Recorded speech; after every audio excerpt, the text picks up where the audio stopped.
Great day, students. It's Mr. Sargent here with you. Day 131 recap video for ELA and for science. Now in ELA today, we're talking about voices.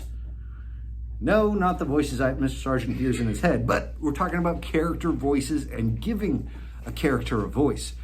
We also started focusing on the 5 W's that you need to know for every story. And I'm going to introduce you to today's activity.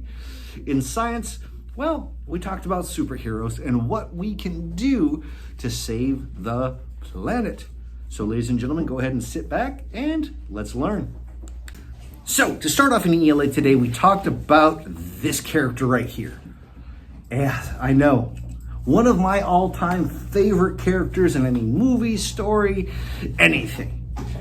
Now, when you think of Darth Vader, the one characteristic that comes through the most is his voice. Leader, the Force is with you, young Skywalker. There it is right there. When you think of his voice, it is deep.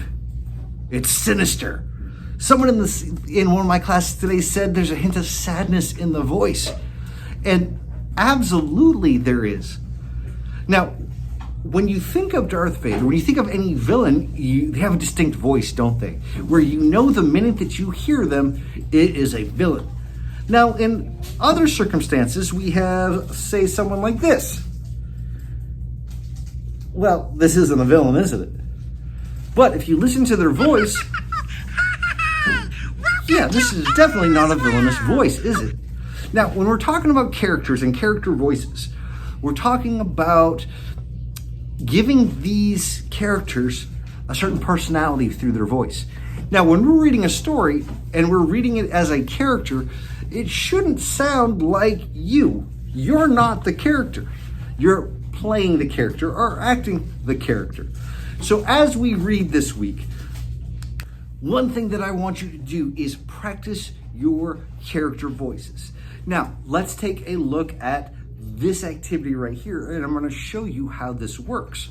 So the activity I have right here is 2 paragraphs. These are 2 examples of what we're talking about. And I'm going to go ahead and read those to you now. So we're going to start with narrative 1. I'm going to France Elementary School. My mom is walking with me. I see many white people yelling at us and holding signs. They do not want me to go to the school. The marshals keep us safe. I'm going to walk to the school quickly. I made it inside. Pretty easy reading right there, right? But then we take a look at the next part, narrative 2, and see if you can tell the difference in how I changed my voice. I'm so scared to go to France Elementary School. It makes me feel better to walk with my mom. I see many white people yelling at us and holding signs. Why are they being so mean? I don't understand why they do not want me to go to this school. The marshals keep us safe. That makes me feel better too. I want to cry, but I will be brave. We try to get into the school quickly. Now, if you can hear the differences there, that second narrative, that second story had a little bit more emotion, didn't it? When you're reading as a character, it's okay to change your voice a little bit to sound how the character is feeling and how the character is sounding.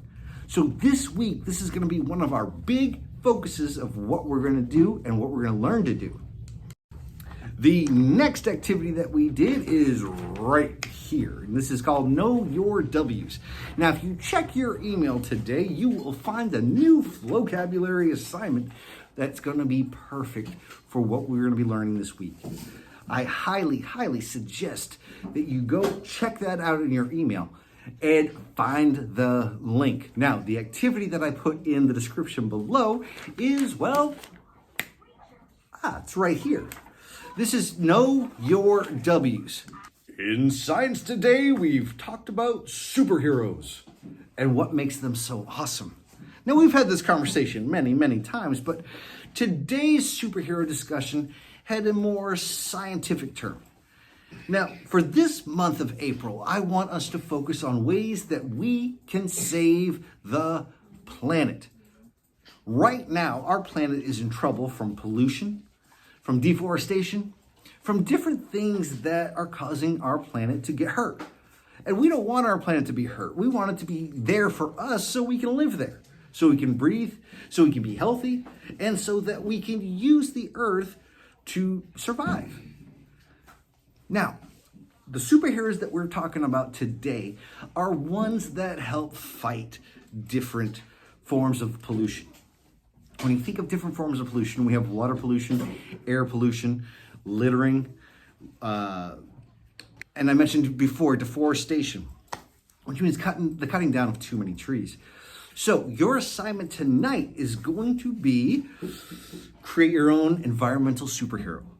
This is someone that's going to be totally original, someone that is going to save the planet.